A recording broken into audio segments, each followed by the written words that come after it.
최근 미국 국방부에서 열린 국제회의에서 한국의 핵무장에 대한 충격적인 주장이 나와 전 세계가 떠들썩해진 상태라고 합니다. 그렇다면 대체 어떤 주장이 제기되었던 걸까요? 안녕하세요. 저는 미국 출신의 로안이라고 합니다. 저는 현재 미국 국방부에서 안보정책 수립을 보좌하는 역할을 맡고 있고, 최근에는 한국의 핵무장과 관련하여 여러 국제회의를 준비하느라 엄청나게 바쁜 시간을 보냈는데요. 사실 미국과 유럽연합 같은 경우 이 사안에 대해 자국의 이익을 우선시하고 있는 건 어느 정도 사실이지만, 세계평화라는 대의적인 명분, 그리고 그동안 한국이라는 나라가 쌓아온 신뢰감과 이 나라의 핵무장이 가져올 아시아의 안정과 그로부터 얻을 잠재적인 이익 등 여러 가지를 신중하게 고려하곤 하는데, 중국만은 전혀 달랐거든요. 분명 한국이 핵무장을 한다면 중국이 얻을 이익도 충분히 많다는 계산이 나오지만, 무슨 이유에서인지 중국은 한국의 핵무장을 입에 개거품을 물면서까지 반대했고, 이에 회의는 항상 난항을 겪곤 했죠. 그리고 회의가 자꾸만 아무런 결론도 나지 않고 허무하게 끝날수록 저와 관계자들은 점점 지쳐가기만 했습니다. 하지만 이번 회의는 뭔가 다를 거라는 기대감이 들었습니다. 바로 저희 부서장이 중국 측의 터무니없는 논리에 대항하고 회의를 성공적으로 이끌 전문가를 구했다며 호들갑을 떨어댔거든요. 그는 군인 출신의 원자력 전문가로 현재는 백악관에서 근무하고 있는 최고의 경력을 가진 전문가라고 했는데요. 저는 그의 전문적인 경력을 보고 드디어 합의가 이루어지겠구나 하는 기대를 하며 회의장에 들어갔습니다. 하지만 저는 회의장이 들어가자마자 큰 실망을 할 수밖에 없었습니다. 왜냐하면 전문가라고 들어온 사람은 백발의 노인이었거든요. 도대체 냉혹한 기싸움이 벌어지는 전쟁터 같은 이곳 회의장에서 백발의 노인이 무엇을 할 수가 있단 말인가? 저는 이번 회의도 망했구나 싶어 깊은 한숨을 내쉴 뿐이었습니다. 그런데 기대도 안 했던 전문가는 이내 꽤 단호한 목소리로 연설을 시작했어요. 한국의 핵무장은 논의하고 말고도 없이 반드시 허가되어야 하는 사안입니다. 왜냐하면 한국의 핵무장을 통해 한국은 안보상의 이익을 얻고 나머지 국가들은 전부 간접적인 이익을 얻을 수 있기 때문입니다. 미국의 경우 주한미군을 철수할 수 있는 명분이 생겨 국방비에 대한 지출을 줄일 수 있고, 북한의 미국 본토 공격에 대한 위협을 어느 정도 분산시킬 수 있음에 따라 안보상의 이익을 얻을 수 있기도 하죠. 유럽도 마찬가지입니다. 한국의 강화된 안보는 동아시아의 중요한 해상항로와 무역로의 안정성을 보장하는 데 도움이 될 것입니다. 무역을 위해 이러한 항로에 크게 의존하는 유럽은 지역 분쟁으로 인한 혼란의 위험 감소로부터 이익을 얻을 수 있죠. 또한 한국을 강력한 안보 파트너로 둔다면 나토의 전략적 영향력은 아시아 태평양 지역으로 보다 효과적으로 확대될 수 있을 것입니다. 중국의 경우도 마찬가지죠. 아니, 오히려 중국은 한국의 핵무장으로 인해 가장 큰 이익을 보는 나라가 될 것입니다. 한국의 핵개발로 인해 안정적으로 변한 한반도는 특히 중국의 1대1로 정책에 중요한 무역로를 안전하게 유지하도록 보장할 거거든요. 이 지역의 안정성은 중국 투자와 경제 성장을 위한 더 나은 환경을 조성할 수 있습니다. 지역 안정성의 보장으로 중국은 한국과의 경제적 관계를 심화시킬 수 있고, 강화된 안보는 장기 투자와 양국 무역에 대한 더 큰 신뢰로 이어져 두 경제 모두의 이익을 줄 수 있죠.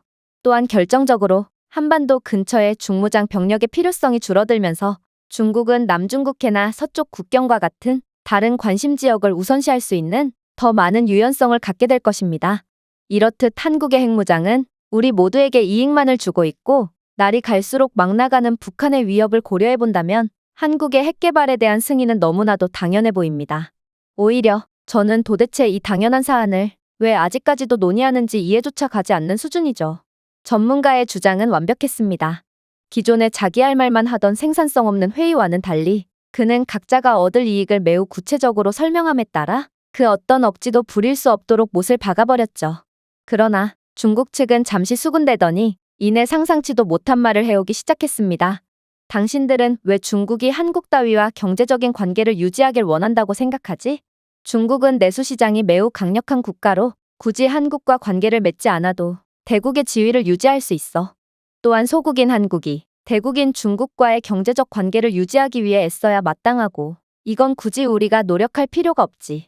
한국 정도는 중국인들이 관광만 가지 않아도 빈곤으로 쓰러질 약소국이니까 말이야. 우리 중국이 원하는 건 하나야. 그건 바로 한국의 핵무장을 막는 거지. 일단 핵무기라는 것 자체가 강대국들만이 가질 수 있는 특권인데, 소국인 한국 따위가 그런 특권을 갖는다는 것 자체가 말이 안 될 뿐더러 한국은 정치적으로도 매우 불안정한 국가로 이 나라가 핵무기를 엄한 곳에 날리는 등의 비이성적 행동을 안 할 거라는 보장이 없어. 즉, 한국의 핵무장은 곧 중국에 대한 공격을 의미하고 중국은 한국이 핵개발을 하는 즉시 이들이 북한을 핑계로 중국을 공격하겠다는 것으로 간주하고 주한미군이 빠져나가는 동시에 한국 침략을 통해 대만과 함께 점령해버릴 거야. 내부의 결과 한국 같은 작은 국가는 못해도 3일이면 서울까지 전부 점령해버릴 수 있다는 결론이 나왔고 한국은 대국 앞에서 처신을 잘해야 할 거야. 저는 중국인의 논리 없는 생떼에 질려버렸습니다. 그동안 중국인들을 설득할 수 없었던 이유는 그저 중국인들은 말이 안 통하는 사람들이었기 때문인 거였고 이들은 애초부터 한국의 핵무장에 대해 진지하게 논의할 생각조차 없었던 것입니다. 그런데 그때 중국인의 허무맹랑한 주장을 잠자코 듣고만 있던 군사 전문가가 충격적인 주장을 해오기 시작했습니다. 사실 중국의 속내는 이미 알고 있었습니다. 저는 백악관에서 여러 첩보를 받았거든요. 중국의 몇몇 강경론자들은 한국의 핵무장은 중국의 대만 침공에 방해가 될 수 있으니 한국에 주둔하고 있는 주한미군이 철수한 직후 한국이 핵개발을 완료하기 전에 기습 침공을 함으로써 핵개발 의욕을 완전히 꺾어버릴 계획을 가지고 있죠. 그리고 이건 중국의 현재 상황상 꽤나 실현 가능성이 높은 계획입니다. 따라서 저는 중국이 한국 견제를 위해 어떤 핑계를 대서라도 한국의 핵무장을 반대할 것을 이미 알고 있었죠. 그런데 중국은 한국을 침공하면 무조건 승리할 수 있다는 100%의 가정을 하고 있더군요. 이건 정말 큰 착각이고 제가 직접 겪은 한국인들에 대해 알려드리겠습니다. 사실 저는 베트남전 참전용사 출신으로 한국군과 등을 맞대고 싸운 경험이 있습니다. 그리고 이들을 처음 봤을 때만 해도 지금의 중국인들처럼 한국군을 무시했던 게 사실이죠. 한국의 군사력에 익숙하지 않은 미군과 연합군은 처음에 이들을 잘 몰랐고 듣도 보도 못한 나라 출신의 거지부대라고 조롱했습니다. 그러나 한국군이 뛰어난 기술, 훈련, 그리고 용기를 보여주면서 이러한 인식은 빠르게 깨졌습니다. 제가 한국의 청룡사단과 백마사단의 병사들을 처음 접하게 된 것은 베트남의 울창한 정글과 위험한 지형에서였습니다. 그들은 처음에는 조금의 환대도 기대도 없이 도착했지만 곧 엄청난 전사임을 증명하기 시작했죠. 전장에서 그들의 존재는 든든한 등불과 같았습니다. 한국군의 절도 있는 군기와 치열한 투지는 모든 연합군 병사들이 그들 옆에서 싸우고 싶어 하게끔 만들었고 한국군과 함께 싸우면 최소한 죽지는 않는다는 미신까지 만들었죠. 시간이 꽤 흘렀지만 저는 1967년 2월의 짜빈동 전투를 아직도 생생히 기억합니다. 저는 종군 기자를 호위하기 위해 잠시 한국 해병대와 함께 다녔고 재수없게도 이 전투에 휘말리고 말았죠. 베트콩들은 그야말로 끝도 없고 절대로 이길 수 없을 것처럼 보이는 압도적인 병력으로 맹렬한 기습을 가했습니다. 하지만 한국 해병대는 비상한 집념으로 자신들의 입지를 굳건히 지키고 있었습니다. 한국군은 수적으로 압도적인 열세였고 베트콩들은 끊임없는 맹공을 퍼부었지만 한국군은 오히려 위기 속에 더 강한 면모를 보이는 것 같았습니다. 요새화된 진지를 효과적으로 활용하는 것부터 잘 짜여진 포격까지 이들은 전술적으로 탁월한 센스를 보여줬고 전쟁터 전략의 달인의 면모를 어김없이 보여줬습니다. 결국 한국군은 도저히 가능할 것처럼 보이지 않는 상황에서도 압도적인 승리를 거머쥘으로써 베트남전의 영웅이 되었죠. 그 후로도 저는 한국군들과 이상하리만큼 많은 접점을 가졌습니다. 한국군들은 철저한 정찰을 수행했고 종종 베트콩과 맞먹는 게릴라 전술을 구사했죠. 압박감 속에서 적응하고 혁신하는 능력은 그들을 절대로 이길 수 없는 무적의 군대로 만들었습니다. 한국군의 적응력과 거침없는 공격 정신은 항상 패배가 확실해 보였던 것을 경악할 만한 승리로 바꾸어 놓았고 연합군은 이제 한국군을 존경하고 숭배하는 경지에까지 이르게 되었죠. 물론 한국군의 기강과 사기는 매우 모범적이었습니다. 그들은 높은 수준의 행동과 군기를 유지했고 이것은 동맹국과 적국 모두로부터 존경과 두려움을 얻었습니다. 또한 한국 군인들은 깊은 동지애와 민족적 자긍심을 가지고 활동했죠. 임무와 동료들에 대한 그들의 변함없는 헌신은 응집력 있고 회복력 있는 전투력을 길러주었습니다. 하지만 제게 그 무엇보다 깊은 감동을 준 것은 한국인들의 전우에 대한 변함없는 헌신이었습니다. 저는 그들이 상처 입은 병사를 혼자 남겨두지 않으려는 원칙, 즉 어떤 상황이 닥치더라도 절대로 동료를 버리지 않는다는 원칙을 직접 목격했습니다. 한국군들은 전투의 열기 속에서 혼란과 열세로 압도될 때면 자신들의 목숨을 걸고 쓰러진 형제를 안전한 곳으로 끌어냈습니다. 이 깊은 우정과 책임감은 저희 모두에게 깊은 울림을 주었습니다. 그것은 아무리 전쟁의 상황이라지만 인간 사이의 유대감을 강력하게 상기시켰고 우리는 결국 인간이라는 것을 강조했습니다.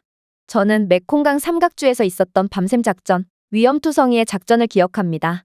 우리가 울창한 나뭇잎 사이로 이동할 때 매복 공격으로 우리 병사 몇 명이 다쳤습니다. 한국군은 망설임 없이 방어 경계선을 형성했고 의료진은 부상자들을 안정시키려고 달려갔습니다.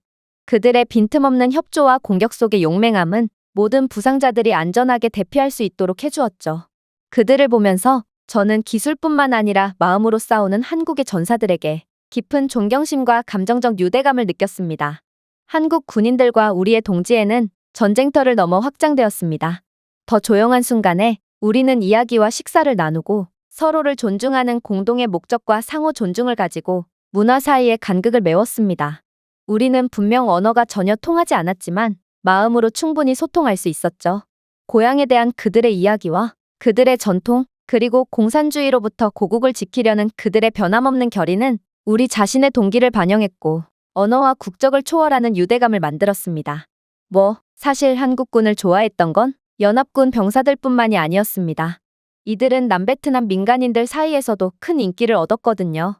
한국군은 베트남 마을에 학교, 병원, 인프라를 건설했고 태권도 교육 같은 여러 프로그램들을 개설하며 민심을 챙겼습니다. 한국인들은 뛰어난 전투 기술만큼이나 다른 사람들의 마음을 얻는 노력도 게을리하지 않았고 대체 이들에게 못하는 건 뭘까 하는 의문마저 들게 하더군요. 그들은 진정한 힘이 단순히 싸우는 것만이 아니라 우리 주변의 사람들을 재건하고 일으켜 세우는 것에 있다는 것을 보여주었습니다. 이러한 한국인들의 행동들, 이 헌신과 베풀매 순간들은 제가 그 시절을 돌이켜볼 때 가장 소중하게 생각하는 것입니다. 베트남에서 한국군이 남긴 유산은 명예와 용기, 그리고 박애의 하나입니다. 한국인들은 우리에게 압도적인 역경 속에서도 굳건히 서고 변함없는 헌신으로 싸우며 항상 형제들을 품에 안고 돌보는 것이 무엇을 의미하는지 가르쳐 주었습니다. 그들이 전투에서 우리 곁에 있다는 것을 알고 우리가 느낀 안도감은 매우 컸습니다. 그들은 단순한 동맹국이 아니라 우리의 형제였습니다. 그 격동의 세월을 돌이켜보면 저는 한국군에 대한 깊은 존경과 감사의 마음으로 가득 차 있습니다. 그들의 용맹과 헌신은 가장 어두운 시절의 희망과 힘의 등불이 되었습니다. 우리는 함께 싸웠고 함께 피 흘렸고 그 속에서 우리는 오랜 시간으로도 지워지지 않는 유대감을 만들었습니다. 하지만 중국인들은 상상 이상으로 무례했습니다. 이들은 전문가의 말을 도중에 끊으며 대체 무슨 말을 하고 싶은 거냐며 소리를 지르며 항의했거든요. 그러나 참전 용사에 대한 존경은 미국뿐만 아니라 유럽에서도 마찬가지로 당연하게 여겨지는지 오히려 중국인들은 회의장에 있던 세계 각국의 인사들에게 문매를 맞으며 결국 조용해질 수밖에 없었습니다. 그러자 군사 전문가는 잠시 목을 풀더니 이내 놀라운 말을 이어나갔죠. 제가 말하고 싶은 것은 바로 이겁니다. 저는 한국인들에 대해서 그 누구보다 잘 안다고 자부한다는 것이죠. 베트남의 울창한 정글에서 보낸 시간을 돌이켜보면 우리와 함께 싸웠던 한국군 장병들의 남다른 용기와 동지애에 대한 기억이 생생히 떠오르고 저는 이들이 그 누구에게도 지지 않는 강력한 정신력과 뜨거운 심장을 가졌다고 확신합니다. 즉, 중국이 한국을 침공한다면 중국군은 들어오는 족족, 한국군에 의해 무참히 박살이 날 거라는 말입니다. 베트남에 있는 동안 한국군은 도저히 극복할 수 없을 것처럼 보였던 가장 큰 장애물을 결국 극복하고 적응하는 놀라운 능력을 보여주었습니다. 치밀하게 계획된 매복부터 빈틈없는 방어기동 수행까지 그들의 전술적 재능은 모든 작전에서 뚜렷이 드러났습니다. 만약 침공을 받게 된다면 현재 더욱 발전되고 기술적으로 무장한 현대 한국군은 의심할 여지 없이 이 전술적 능력을 파괴적인 효과로 활용할 것입니다. 한반도의 지형은 베트남의 정글과 마찬가지로 고난과 기회를 동시에 제공합니다. 수년간의 엄격한 훈련과 역사적 경험을 통해 갈고 닦은 유격전에 대한 한국군의 전문성은 그들이 모든 지리적 이점을 활용할 수 있도록 해줄 것입니다. 정확하고 조직적인 반격을 가할 수 있는 한국군의 능력은 적의 작전을 방해하고 해체시켜 침략자들을 사분오열하게 만들 것입니다. 짜빈동 전투 등에서 직접 목격한 한국군 장병들의 투철한 정신은 그들의 군사정신을 보여주는 초석으로 남아있습니다. 그 정신은 그들의 동지와 조국에 대한 변함없는 헌신으로 구현됩니다. 침략이 발생하면 이 한치의 양보도 없는 결의는 한국의 전 국민을 자극할 것이고 모든 장병들을 든든한 조국 수호자로 만들어줄 것입니다. 우리 솔직해집시다. 지금의 중국군은 정말로 하나라고 볼 수 있나요? 소수민족에 대한 탄압을 이어나가고 있는 중국의 상황을 보면 애초에 중국이라는 나라조차 하나라고 볼 수 없습니다. 이들이 하나의 중국을 지나칠 정도로 강조하는 것만 봐도 겁먹은 개가 짖는다는 오랜 격언이 떠오르게 할 정도죠. 과연 애국심 하나 없이 갈갈이 찢겨 분열되어 있는 군대가 서로 같은 편이라고 볼 수 있을까요? 결국 중국은 어떠한 동기부여나 애국심도 없는 그저 끌려온 군대일 뿐이고 이런 썩어빠진 정신으로는 절대로 한국군을 이길 수 없습니다. 특히나 공산당의 군대들은 서로의 공통된 특징이 있죠. 바로 겉으로는 형제를 외치며 누구보다 서로를 아끼는 척하지만 위기의 순간이 닥치면 나 몰라라 하며 그 누구보다 빨리 배신하고 도망치기 바쁩니다. 이건 베트콩들도 그랬고 중국군들도 마찬가지일 테죠. 다시 말하지만 이런 군대로는 절대로 한국을 이길 수 없습니다. 한국군을 좀 보세요. 오늘날 한국군은 그때보다도 잘 훈련되어 있을 뿐만 아니라 사명감과 국가적 자긍심에 깊은 동기를 부여받고 있습니다.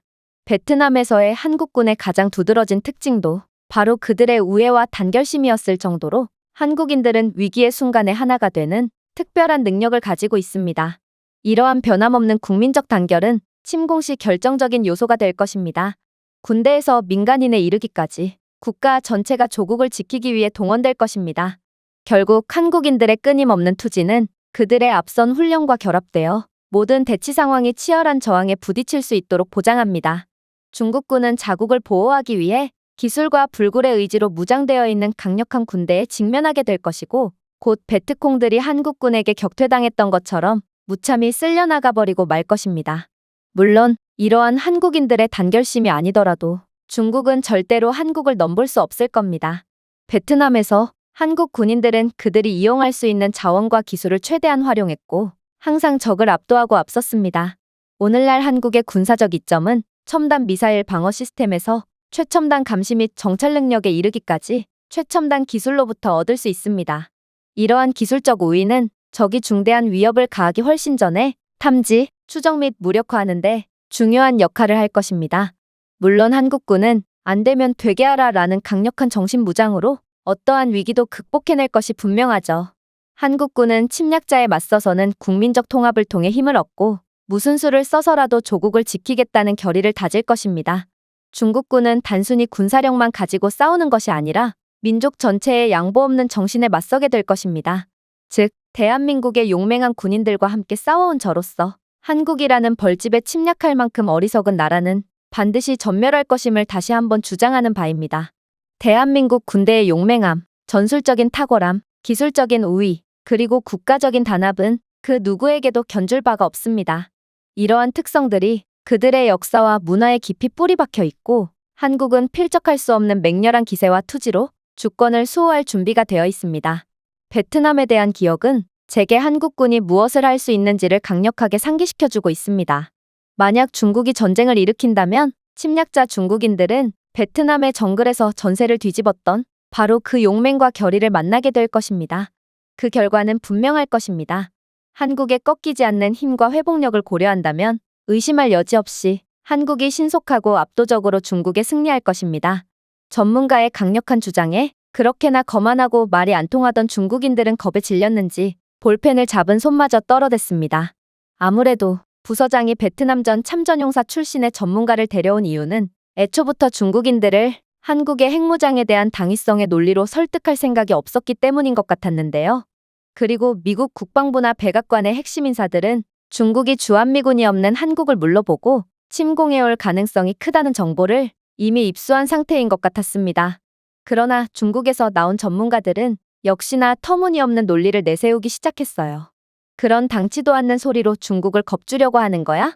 내가 알기로 한국은 무척이나 가난한 국가로 군대 비리도 무척이나 심해서 총알을 녹여서 철물점에 팔아먹는 수준이라고 해. 또한 후진적인 한국의 기술력으로는 핵무기는커녕 총 한 자루도 제대로 만들 수 없을 게 분명하지. 자, 그렇다면 우리가 속국과 다름없는 한국을 위해 제안을 하나 하지. 어차피 한국의 기술력으로는 핵 개발을 하는데 수십 년이 걸릴 것이고 한국의 가난한 경제 상황상 핵무기를 유지할 능력도 안 될 테니 한국은 중국의 핵무기를 수입할 것이며 핵 발사 버튼도 중국에 맡기는 거 어때? 여기까지가 중국이 한국에 베풀 수 있는 마지막 호의야. 그는 헛소리를 하는 것 치고는 목소리가 마구잡이로 떨리며 상당히 불안해하는 기색이 역력했는데요. 그리고 역시나 군사 전문가는 기도 안 찬다는 듯 픽 웃으며 이내 충격적인 주장을 시작했습니다. 중국인들은 자국에서 어떤 자료를 보길래 하나같이 그런 허무맹랑한 주장을 해대는 걸까요? 현재 집 없이 거리에서 노숙을 하는 사람의 비율이 세계에서 가장 높은 가난한 중국은 자신들의 처참한 상황을 숨기기 위해 그런 헛소문을 퍼뜨리는 걸까요? 안타깝게도 한국은 세계적인 경제대국 중 하나이며 세계 최고의 기술 강국입니다.